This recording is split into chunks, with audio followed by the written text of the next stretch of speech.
শ্ৰীমন্ত শংকৰদেৱ সংঘৰ ৯৪ সংখ্যক বাৰ্ষিক অধিৱেশনৰ লাইভ স্থাপনৰ মুকলি সভাৰ সন্মানীয় পদাধিকাৰগণ, সংঘৰ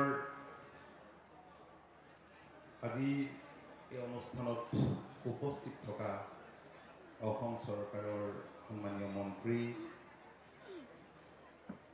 যোৰহাট জিলাৰো অভিভাৱক মন্ত্ৰী অজন্তা নেওগ বাইদেউ,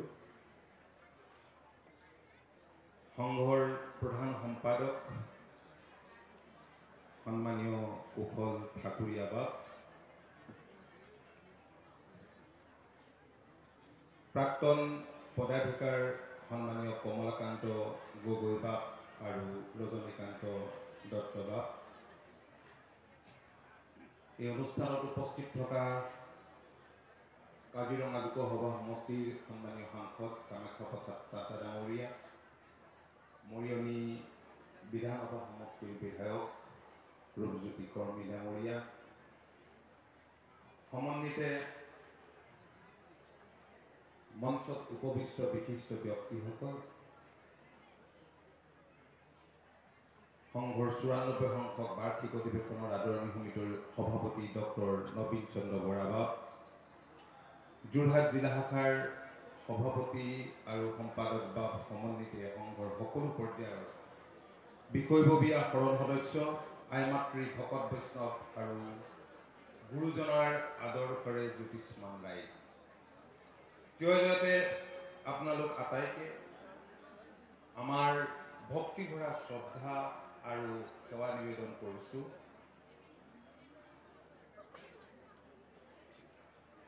শ্ৰীমন্ত শংকৰদেৱৰ অমূল্য সৃষ্টিৰাজিৰ লগতে তেওঁৰ আধ্যাত্মিক দৰ্শন বিশ্ববাসীৰ সন্মুখলৈ লৈ যোৱাৰ কাৰণে 1930 চনতেই গঠিত হৈছিল শ্ৰীমন্ত শংকৰদেৱ সংঘ। আৰু এই শ্ৰীমন্ত শংকৰদেৱ সংঘৰ এই মহান অনুষ্ঠানটোৰ ৯৪ সংখ্যক বাৰ্ষিক অধিৱেশনৰ পবিত্ৰ আজি নাইকোটা এই স্থানত স্থাপন কৰা হৈছে। আৰু এই অনুষ্ঠানত মই উপস্থিত থাকিবলৈ পাই অত্যন্ত আনন্দিত হৈছোঁ আৰু নিজকে ধন্য মানিছোঁ। মই আন্তৰিকতাৰে আশা কৰিছোঁ যে ২০২৫ বৰ্ষৰ ফেব্ৰুৱাৰী মাহৰ ৬ তাৰিখৰ পৰা আজি ৪দিনীয়া কাৰ্যসূচীৰে এই স্থানত সংঘৰ ৯৪ সংখ্যক বাৰ্ষিক অধিৱেশন অনুষ্ঠিত হ'ব।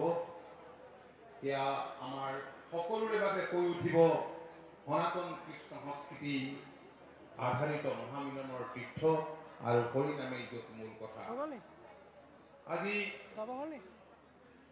হৰিনামেৰে মুখৰিত এই বৃহৎ অঞ্চল, এই স্থান আৰু পবিত্ৰ হৈছে। বুদ্ধিমন ইন্দ্ৰিয় মহত্ব সংকাৰ, ব্ৰহ্মত পৃথক দুনি যতেক সংকাৰ, ব্ৰহ্ম ব্যতিৰেকে মিছা যত দেখি আন, জড়িত উপজি যেন আচুপৰ্থ জ্ঞান। মই উল্লেখ কৰি গৈছোঁ যে হৰিনাম ৰসৰ শ্ৰৱণ কীৰ্তনেৰে আজি যোৰহাট জিলাৰ মৌবনাৰ এই এৰাওতৰি পথাৰৰ আকাশ বতাহ মুখৰিত হৈ বৈকুণ্ঠপুৰীত এই স্থান পৰিণত হৈছে। চৌদিশে কেৱল হৰিনামৰ ধ্বনি, এই হৰিনামৰ ৰসৰ মাজেৰে নিগৰিছে অমৃত। হৰিনামৰ ৰসে অমৃত প্ৰকাশে প্ৰেম অমৃতৰ ধ্বনি। জাতি ধৰ্ম বৰ্ণ ভাষা নিৰ্বিশেষে গুৰুজনাৰ আদৰ্শই আমাক একেডাল সূতাৰে বান্ধি ৰাখিছে বাবেই বিভিন্ন সংকটৰ মাজত আজিও উচ্চভাৱে জীয়াই থাকিবলৈ সক্ষম হৈছে অসমীয়া জাতি। আজিৰ পৰা ৫০০ বছৰ আগেয়ে বহুধা বিভক্ত অসমৰ পাহাৰ ভৈয়ামৰ বিভিন্ন জাতি জনগোষ্ঠীৰ হৃদয় হৰিনামৰ অমৃত কথাৰে মতি মহাপুৰুষগৰাকীয়ে যিখন বৰ অসম নিৰ্মাণ কৰি গ'ল তাৰ তুলনা পাবলৈ নাই। এই কাহিনীতে গুৰুজনাই অসমীয়া সমাজ জীৱনত ৰোপণ কৰি থৈ যোৱা নৱবৈষ্ণৱ ধৰ্মৰ মহামন্ত্ৰ আৰু মানৱীয় প্ৰমূল্যবোধৰ অমৃতৰূপী বিদেই আজি বিশালাকাৰ বটবৃক্ষৰ ৰূপ লৈ অসমীয়া জাতীয় জীৱনৰ সত্তাক সন্তুলিত কৰি ৰাখিছে। শ্ৰীমন্ত শংকৰদেৱ সংঘৰ লগত ছাত্ৰাৱস্থাৰ পৰাই আমাৰ সম্পৰ্ক আছে, জড়িত হৈ আছো। যেতিয়া সৰু এই সময়টো কৃষ্ণ আৰু সেই মহান কামত জড়িত হোৱাৰ পাছৰে পৰা আমাৰ এই সম্পৰ্কই আৰু অধিক ঘনিষ্ঠ এই বৃহৎ জাতীয় অনুষ্ঠানটোৰ এই অধিৱেশন খুব সুচাৰুৰূপে হৈ যাওক, সুকলমে হৈ যাওক, আৰু আমি এই ক্ষেত্ৰত আমাৰ তৰফৰ পৰা যিখিনি সহযোগিতা লাগে নিশ্চয় আমি কৰিম। বাইদেউটো আছেই অভিভাৱক মন্ত্ৰী, আমি নিশ্চয় সহায় কৰিম। আমি উপলব্ধি কৰোঁ যে শ্ৰীমন্ত শংকৰদেৱ সংঘই আমাৰ ৰাজ্যখনকে ধৰি সমগ্ৰ উত্তৰ পূৰ্বাঞ্চলৰ ৰাইজৰ হৃদয় গুৰুজনাৰ বাণীৰে বান্ধি ৰাখিছে। এয়া সমগ্ৰ ভাৰতৰ পটভূমিতে আমি অনুভৱ কৰোঁ যে এক বিৰল উদাহৰণ। গুৰুজনাৰ আধ্যাত্মিক দৰ্শন অতি সৰল, জাকজমকতা, অভিজাত্যৰ তাত আভিজাত্যৰ কোনো স্থান নাই, এই কথা আমি সকলোৱে উপলব্ধি কৰোঁ। মহাপুৰুষগৰাকীৰ সপোনৰ সমাজখন আছিল সমতা, মানৱীয় প্ৰমূল্যবোধ আৰু গণতান্ত্ৰিক চেতনাক গঢ় লৈ উঠা এখন সমাজ। কুকুৰ শৃগাল গদৰ বড়ো আত্মাৰাম, সকলো জানি কৰিবাহত ৰাম।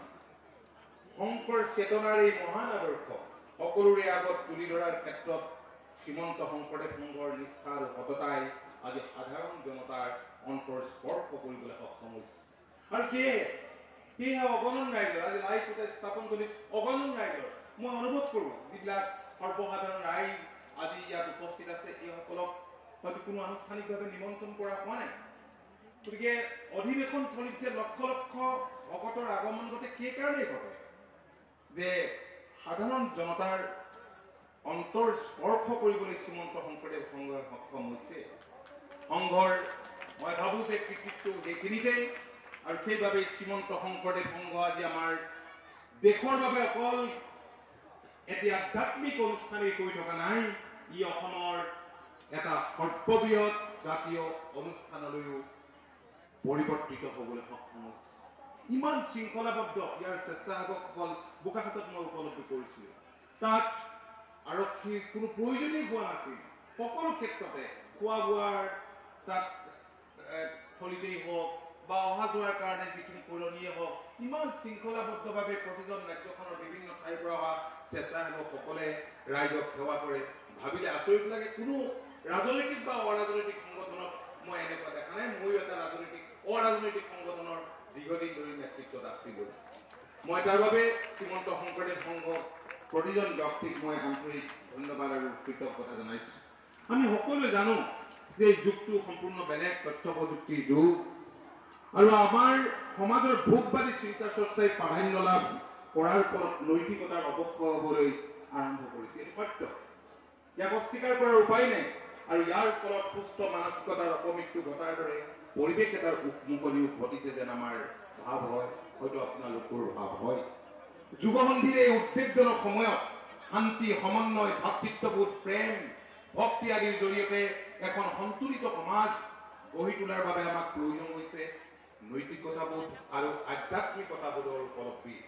আৰু এই ক্ষেত্ৰত শ্ৰীমন্ত শংকৰদেৱ সংঘই নৈতিকতা তথা চৰিত্ৰ গঠনৰ সম্পৰ্কত যি গুৰুত্ব আৰোপ কৰি কাম কৰি আহিছে, তাৰ বাবে এই সংঘ শ্ৰীমন্ত শংকৰদেৱ সংঘ নিশ্চিতভাৱে ধন্যবাদৰ পাত্ৰ। সংঘৰ আশাহতীয়া প্ৰচেষ্টাৰ ফলশ্ৰুতিতে আজি মহাপুৰুষগৰাকীৰ আদৰ্শ আৰু বিশাল সৃষ্টিৰাজিয়ে সীমাৰ পৰিধি ভাঙি বিশ্ব মহাসভাত স্থান পাবলৈ সক্ষম হৈছে। কৃষ্ণ আৰু হৰি ৰাম, আমি শ্ৰদ্ধেয় মন্ত্ৰী অতুল বৰাবাবুক